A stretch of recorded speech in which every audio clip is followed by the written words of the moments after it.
ዶንግፌንግ ኢ7 ችግር የለበትም። ጄቶር ኤፍ7 ፕላስ ኤንድ ዲዛይር ቆየት ያለ ጥያቄ ነው። ለራይድ ስራ በ1 ሚሊዮን ብር የቱ ይሻላል? አላቅም። አንተ በ1 ሚሊዮን ብር የምታገኛቸው መኪናዎች ሊስት ያዝና እነዚህን አግኝቻለሁ በለኝ። የተሻለው ይሄ ነው እየጠቁማለሁ። ዋጋ ትጠይቁኝ። ዋጋ ምንም አይነት መረጃ የለኝም በነገራችን ላይ ምንም። በዚህ ብር ምን ልግዛ ምናምን ልግዛ ማቀው ነገር የለም። አንደኛ የማርኬት ፕራይስ በየቀኑ እየተቀያየረ ስለሆነ ሪፈረንስ መሰጣችሁ ሊያሳስታችሁ ይችላል። ሁለተኛ ደግሞ እናንተ ምን እንደምትፈልጉ አላቅም። እኔ አስማተኛ አይደለሁም። 1 ሚሊዮን አለኝ ምን ልግዛ ለስራ ምን እንደምትሰራበት አላቅም። መርካቶ ነግድ፣ ሌላ ስራ ምናምን ሰው አመላለስ ምንም የማውቀው ነገር ስለሌለ አልመልስም። ባትጠይቁኝ ይሻላል። ስለ መኪኖቹ ብቻ ጠይቁኝ። ሃይሉክስ 2008 ኪንግ ካፕ መኪናው ቆንጆ ነው። 10 ሚሊዮንም ግዛው 20 ሚሊዮንም ግዛው መኪናው ቆንጆ ነው። ሃይንዳይ አክሰንት 2024 ማገልገል ይችላል በደንብ። ጄቶር ዳሽንግ ለመዘነጥ ይሆናል። ያሪስ ሲዳ 2015 ምንም ችግር የለበትም ያገለግላችኋል። 2H ወይስ ላንድ ሮቨር ዲፌንደር? 2H ይሻላል ጤነኛ የሆነ እንትን ከፈለክ።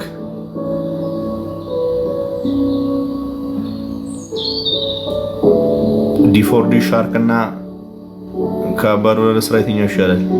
እነዚህ መኪናዎች ችግር የለባቸውም። ሻርክ ሆነ አባዱላ ሆነ ለኔ ለውጥ የለውም። ተመሳሳይ ኢንጂን ተመሳሳይ ትራንስሚሽን የሚጠቀም ነው። ቦዲ ስታይሉን አይተህ የምትሰራውን ስራ አይተህ እዛው ስራው አካባቢ ያለው ሰው ብትጠይቅ ይሻላል። እኔ ስለ ኢንጂኑ ነው የምነግርህ። አንድ አይነት ኢንጂን ያላቸው መኪናዎች ናቸው። አንድ አይነት ትራንስሚሽን ያላቸው መኪናዎች ናቸው። የአንድ ካምፓኒ ምርቶች ናቸው። ሌላ ምንም ልነግርህ አልችልም። ፎርድ ፌስታ ችግሩ ምንድን ነው? መለዋወጫ አታገኝም። ኢቪ ይቀንሳል አይመስለኝም። ሱዙኪ ኤቭሪ መጥፎ አይደለም። ቴሪዮዝ ለራይድ 2003 መኪናዎቹ ያስቸግሩሃል። ንጹህ ነገር ካገኘ ግን መሞከር ትችላለህ። መለወጫ ውድ ነው።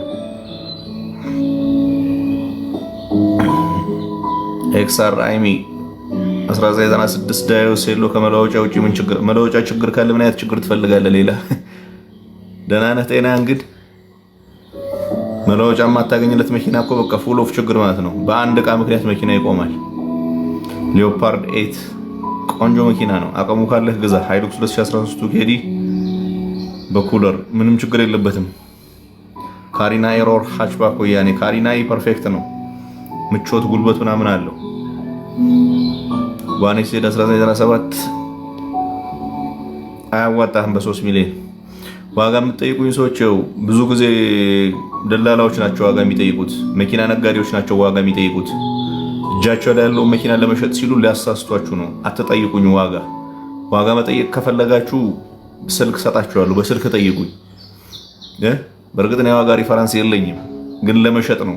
ዶንግፌንግ ኢ7 መኪናዎቹ ብዛት የላቸውም እዚህ ከተማ ላይ። ሀገራቸው ላይ ግን ጥሩ የሚባል አገልግሎት አላቸው። ችግር የለባቸውም። እዚህ ከተማ ላይ ግን ብዛት የለውም። ይሄ መኪና ቴክኒካል ኢሹ የለበትም። በደንብ ሊያገለግል ይችላል። ሲላዮን 6 720 ኪሎ ሜትር አይመጣም ገና ነው፣ ይቆያል። ሼቭሮሌት ካፕቲቫ 2021 አሪፍ ነው። አሪፍ የሚያስብል ነገር የለውም። ሃይሉክስ ኢንቪንሲብል 23 ኦር ሌኦፓርድ 5 25 አይመሳሰሉም። ምናቸውም አይመሳሰልም። ሃይሉክስ ኢንቪንሲብል ከሌኦፓርድ 5 ጋር ምኑ ነው የሚመሳሰለው? ኤቢ አይመሳሰሉም። ከፈለክ ሻርክ 06 አለ ቀነስ ያለ እሱም መግዛት ትችላለህ።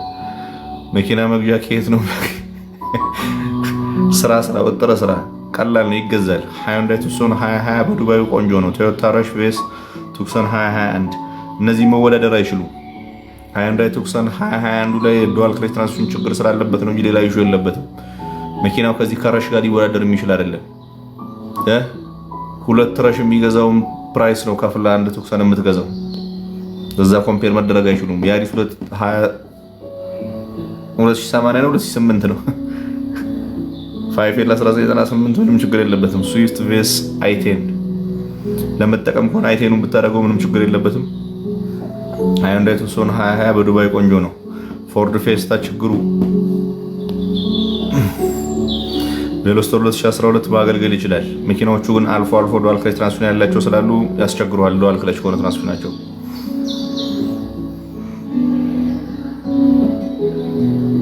ሃይንዳይ 2020 ኤን ላይን ትራንስሚሽን ላይ ያለውን ነገር እንዴት ታየዋለህ? ምንም ችግር አለ?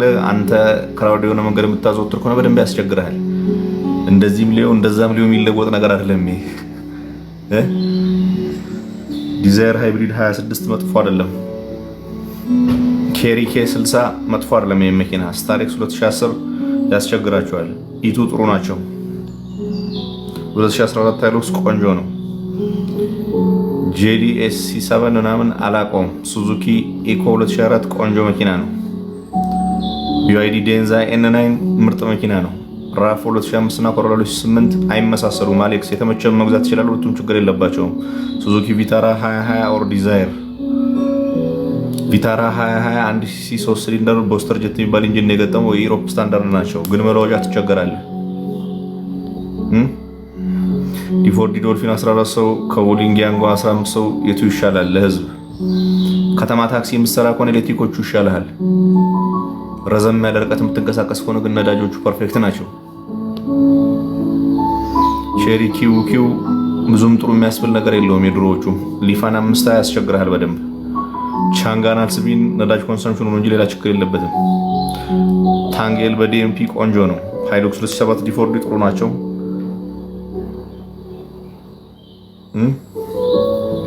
ፎርድ መኪና ኢትዮጵያ ውስጥ የፎርድ መለወጫ እንደ ልብ ስለማታገኝ ያስቸግራል።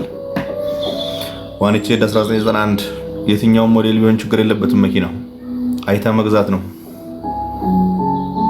ኮሮላ 2007 1.6 ችግር አለበት? ችግር የለበትም። መልሰ መሸጥ ያዝ ያደርጋል። ነዳጅ ትንሽ ኮንሱም ያደርጋል። ሌላ ችግር የለበትም። አዮን ዩቲ ኦር BYD E2 በድፍኑ BYD E2 ይሻላል። በድፍኑ አዮን ዩቲ ግን ከኢቱ የሚሻልበት ብዙ ነገር አለው። ሚትሱቢሺ ኤል200 ሞዴል 2000 ብዙ ጥሩ የሚያስብል ነገር የለውም። የመኪና ሙቀት ያስቸግራቸዋል። ሱዙኪ አልቶ 2020 ጥሩ ናቸው። ሱዙኪ ባሌኖም ጥሩ ነው። ካዲላክ ላይሪ መሞከር ትችላለህ። አዲሶቹ የሉም እነዚህ።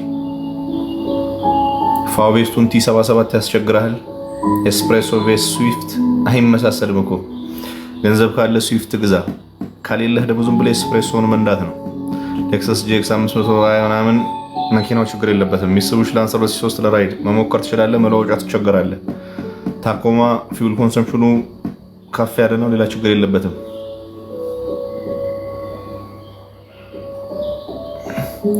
ዳማስ 2 ሞዴል 2008 ዳማሶቹ ያስቸግሩሃል አብዛኛዎቹ። ሃዩንዳይ ክሬታ 2016 ቆንጆ ነው። አይቴን ጥሩ ናቸው። ጄሊ GM7 አላቆም። ይሄንም GM7 አላስታውሰውም። GM7 2013-14 EM ግራንድ ምናምን የሚሉ መኪናዎች ከሆኑ ማገልገል ይችላሉ። ፊውላቸው ትንሽ ከፍ ያለ ነው። ፊውል ኮንሰምፕሽናቸው ሌላ ችግር የለበትም። ዶንግፌንግ K05 ሚኒቫን ብዙ መረጃ የለኝም። ቼሪ ቲጎ 2 ፕሮ ያስቸግራል። ሺምፕላስ ችግር የለበትም። ኒሳን ጁክ 2015 መለወጫ ትቸገራለህ። መልሰ መሸጥ ትቸገራለህ። ቶዮታ ፕሮስ 2013 ቶዮታ ፕሮስ አለ በ2013 ቶዮታ ፕሮስ። አዳዲሶቹ ግን የቶዮታ ምርት አይደሉም። ሪቫጅ የተደረጉ የሲትሮይን ምርቶች ናቸው። ያስቸግሩሃል። ሱዙኪ ሴላሪዮ ጥሩ ነው። አዮን 60 ስፔሲፊኬሽኑ መጥፎ አይደለም። ሀገራችን ላይ የለም፣ ገና ነው። እናንተ ላይ እናያለን። እዛ ሀገራቸው ላይ የጂኤሲ ሰብሲደሪ ነው። አዮን ቆንጆ የሚባል ሬፑቴሽን አለው ሀገራቸው ላይ። 2007 ሃይሉክስ ቆንጆ ነው። ሃዩንዳይ አቫንቴ 2014 ምንም ችግር የለበትም። ኒሳን ካሽካይ ያስቸግራል።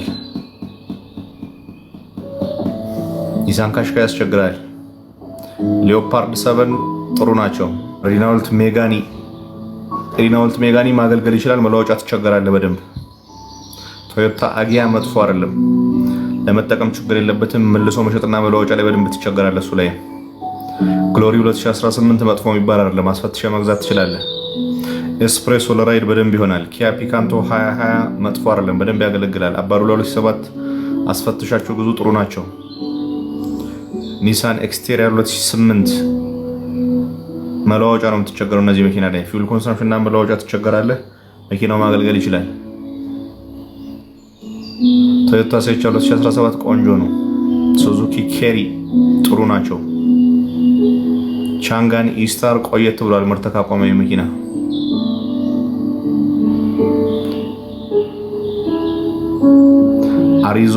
ቼሪ አሪዞ መጥፎ አይደሉም። ትንሽ ፊውል ኮንሰምፕሽናቸው ከፍ ይላል። መኪናው ግን መጥፎ አይደለም። ኢቱ ጥሩ ነው። ካሪናቱ 19 ምናምን መኪናው ማገልገል ይችላል። ኦልድ ነው። ፊውል ኮንሰምፕሽናቸው ከፍ ይልብሃል። ማገልገል ግን ይችላል፣ ችግር የለበትም። ማዝዳ ደብል ገቢና መለወጫ ትንሽ ያዝ ያደርጋል። መኪናዎቹ ቆንጆ ናቸው። ጄቶር 90 ፕላስ 50 ነው። ምንም የምል ነገር የለም። ከኤክሳቦቹ የተለየ ነገር የለውም መኪናው። ፔጆት 5008 አብዛኛው 3 ሲሊንደር ነው። 4 ሲሊንደሩን ካገኘው ቆንጆ ነው። ጄኮ J5 ምንም መኪናው አዲስ ነው። ጥሩ መጥፎም የሚያስብል ነገር ምንም የለኝም። ወያኔ ቆንጆ ነው። አይቴን ስፔር አለ። BYD ሴጉል ኦር ኢቱ ይሻላል በደንብ። ራይዝ እና ኤስፕሬሶ ዋጋቸው ሁሉ እነዚህ መኪናዎች BYD ሺምፕላስ ችግር የለበትም፣ ቆንጆ ነው። ፔጆት 5008 ቶዮታ ራፉር አሪፍ ናቸው። 1.7 አካባቢ ያለኝ ምናምን የምትለው ሰውዬ በ1.7 የምታገኛቸው መኪና ሊስት አድርገህ ደውልልኝ። እኔ አሁን ይሄን ግዛ ልልህ አልችልም፣ አላውቅም ዋጋቸውን።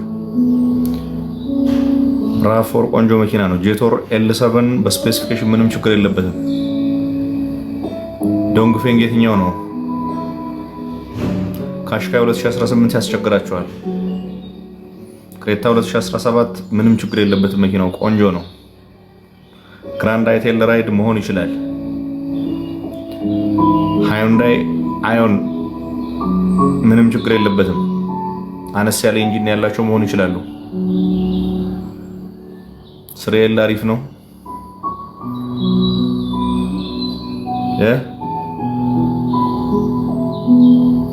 BYD ሲሊዮን 05 ሃይብሪድ ቆንጆ ናቸው። ቶዮታ ሴቻር 2017 ምርጥ መኪና ነው። ኮሮላ 6 ምንም ችግር የለበትም። ጄቶር ቲቱ አሪፍ ናቸው በሃይብሪዶቹ። ዲዛይር ኦር ኢቱ አይመሳሰልም፣ ምናቸውም አይመሳሰልም። ግራንድ ቪታራ 2024 ቆንጆ ናቸው። ኮሮላ ጥሩ መኪና ነው። ክሬታ 23 እና ሴቻር እኔ ሴቻሩን እመርጣለሁ። ክሬታውን ግን ምንም ችግር የለበትም። ወጣት ከሆንኩ በሴቻሩ ዘና ብትል አሪፍ ነው። ስዊፍት ለራይድ ይሆናል። ቤልታ በ3 ፒስተን ንጹህ ከሆነ መሞከር ትችላለህ። መኪናዎቹ ግን እንደከሚያዩ ናቸው። የዋን ፕላስ እና የዋን የዋን ፕላስ ነው የሚሻል በሁሉ ነገሩ። ቤስቱን T77 ያስቸግራል። ኔታ ኤል እና BZ ፎሬክስ መኪና ፈልግ። ምን አስጨነቀ? ዩዝድ መኪና ላይ ምን አደረሰ? ሴቻር ሃይብሪድ ቆንጆ ነው። ሴቻር ሃይብሪዶቹ ቱዜዳር የሚባለውን ኢንጂን ነው የሚጠቀሙት። ቱዜዳር FX የሚባለው ቶዮታ ኮሮላ ክሮስ ላይ ያለውን ኢንጂን ነው የሚጠቀሙት። ፐርፌክት ነው። ምንም አይነት ኢሹ የለበትም። ከ2007 ጀምሮ እስካሁን ማርኬት ላይ የነበረ ኢንጂን ነው። ብዙ አፕዴት አለው። ምርጥ የሚባል መኪና ነው። ምንም ችግር የለበትም። ሱዙኪ ኢኮ ጥሩ ነው። አይሱዙ ኦባማ ምናምን መረጃ የለኝም። ሚትሱቢሺ አትሬድ 2021 ማገልገል ይችላል በደንብ። ኮሮላ 2003 ጥሩ ናቸው። ቪትስ እና ፕላት ተመሳሳይ ነገር ነው ያለው። አስፈተሸ ንጹህ የሆነው ብትወስድ ይሻላል።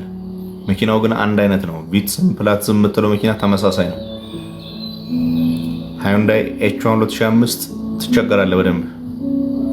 ሊፋን 530 ከና 520 በደንብ የተሻለ ነው።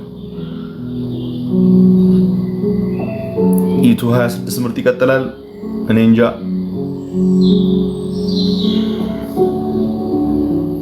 ሃዩንዳይ ግራንድ አይቴን ጥሩ ናቸው። ሴጉል እና ኢቱ የምትጠይቁ ሰዎች ገንዘቡ ካላችሁ ኢቱ ግዙ። ገንዘብ ከሌላችሁ ሴጉል መግዛት ትችላላችሁ። ሴጉል በባትሪ ካፓሲቲም በለው በመኪና ቦዲውም በኤሌክትሪክ ሞተር ጉልበቱ በደንብ የተሻለ ነው። ከዛች ከሴጉል ጋር ሊወዳደር አይችልም። በጣም ሰፊ የሚባል ልዩነት ነው ያለው። አፎርድ ማድረግ የማትችሉ ከሆነ ሴጉል ብትገዙ ችግር የለውም። ከዛ ውጪ ግን በአይንህ የምታይ አይነት ልዩነት እያለ ለምን እንደምትጠይቁኝም አይገባኝም። በደንብ የሚታይ አይነት ለውጥ ነው ያላችሁ፣ በአይን የሚታይ። ሱዙኪ ዲዛይር መጥፎ አይደለም። ኮሮላ ሌቪን ኦር ሴቻር ይሻላል። ውሊንግ ኤሌክትሪክ መሞከር ትችላለህ። ሱዙኪ ዲዛይር 22 መሞከር ትችላለህ።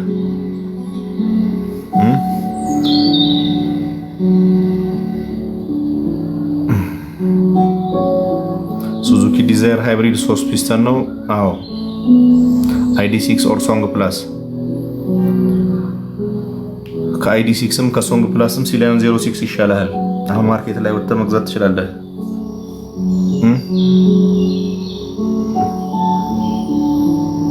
ታኮማ 2014 ማገልገል ይችላል። መኪናዎቹ ቤንዚል ናቸው። የቤንዚል ፍጆታቸው ከፍ ያለ ነው። አገልግሎት ላይ ግን ችግር የለባቸውም። ኢስታር 2024 አለው ብዬ አላምንም። 24 ሞዴል 26 ግማሽ ላይ ሆነ ስለ 24 ኤሌክትሪክ መኪና ባጠይቁኝ ይሻላችኋል። እኔ አትግዙት ነው የምላችሁ። ኃላፊነት ወስዳችሁ በራሳችሁ መግዛት ትችላላችሁ።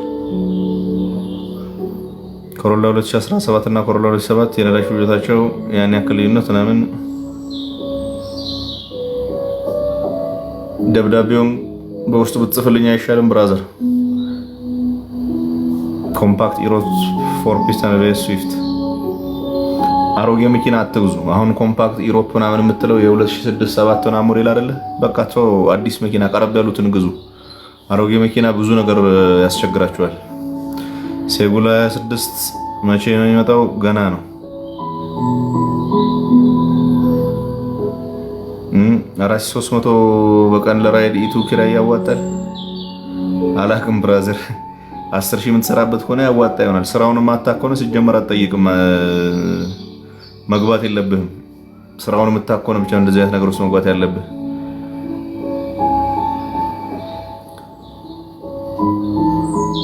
ሱባሩ ክሮስ ትሬክ ምናምን 2014 አላውቀውም መኪናውን እውነት ለመናገር። ቢዋይዲ ኪው ለመንገድ ለስራ ምንድነው እየጻፍክ ያለው ብራዘር? ቢዋይዲ ኪው ለጀሞ መንገድ ለስራ አልገባኝም ሀሳብ። ቻንጋን ኪው 05 ኦር ዮሐናፕ ይሻላል። ሊፋን ኤክስ 60 ብዙ ጥሩ የሚያስብል ነገር የለው። ሲላዮን 05 ፕላጊን ሃይብሪድ ኦር ኮሮላ ክሮስ ሃይብሪድ። ጠንካራ ነገር ከፈለክ ኮሮላ ክሮስ ሃይብሪዱ ምንም አይነት ኢሹ ያለበት መኪና አይደለም፣ ፐርፌክት ነው። ፕላጊን ሃይብሪድ መሆኑ ደግሞ በቻርጅ ነዳጅ እንኳን የሌለ ቀን መሄድ አለብኝ ብለህ ካሰብክ መሞከር ነው። ሲላዮኖቹንም ቢሆን ግን ሃይብሪድ እና ፕላጊን ሃይብሪድ በድፍኑ ፕላጊን ሃይብሪድ ይሻላል ምንም ቢሆን።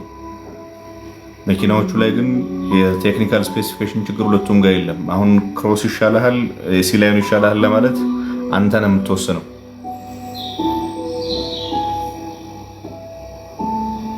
ከረንትሊ ያንተ ፋቨራይት ካር እንዲህ የሚባል ነገር የለም ብራዘር። እንደዚህ አይነት ስራ ውስጥ ስትገባ ፋቨራይት ና የሚባል ነገር የለም። እሱ የህፃን ወሬ ነው። መሪ የዞረ ኮሮላ ምንም ችግር የለበትም። ካሪና ቱ በሊትር ስንት ይሄዳል? መልስ የለውም እንደዚህ አይነት ጥያቄ። ጎበዝ ሹፌር ካገኘ 13ም 12ም ሊሄድ ይችላል። ጀማሪ ከሆንክ 10ም አይደለም። ከቪትስ እና ከያሪስ 2012 ያሪስ 2012ቱ ንጹህ ከሆነ ያልተነካካ ምንም ያልሆነ ከሆነ መሞከር ትችላለህ። እኔ እንዳጠቃላይ ግን ከያሪሶቹ ቪትሶቹ ጠንካራ ናቸው በሁሉ ነገር።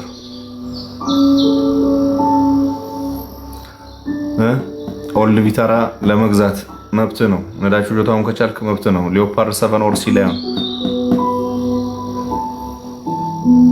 ሊዮፓርድ 7 እና ሲላዮን እኮ በዋጋም በቦዲም በምናቸውም አይመሳሰሉም እኮ። ዋጋቸውን አታውቅም ወይስ መኪኖቹን አታውቃቸውም? ጄቶር L7 ስፔሲፊኬሽኑ ምንም ችግር የለበትም። ቱንድራ አሪፍ መኪና ነው ነዳጅ ቀለቡን ከቻልከው። ኤሌክትሪክ ቬስ ቤንዚል ከራይድ ውጪ የተመቸ መግዛት ትችላለህ። ላይፍ ስታይል ኤሌክትሪክ መኪና የሚመች ከሆነ ኤሌክትሪኩን ማድረግ ትችላለህ። አይ ቤንዚል እየቀዳው ነው መኖር የምችለው ካልክ ቤንዚሉን ማድረግ ትችላለህ። ሁለቱም ጥሩ ጎንም መጥፎ ጎንም አላቸው። ዝም ብሎ በድፍኑ ከኤሌክትሪክ እና ከነዳጅ የቱ ይሻላል ብዙ አይሰራም፣ ሎጂካል አይሆንም።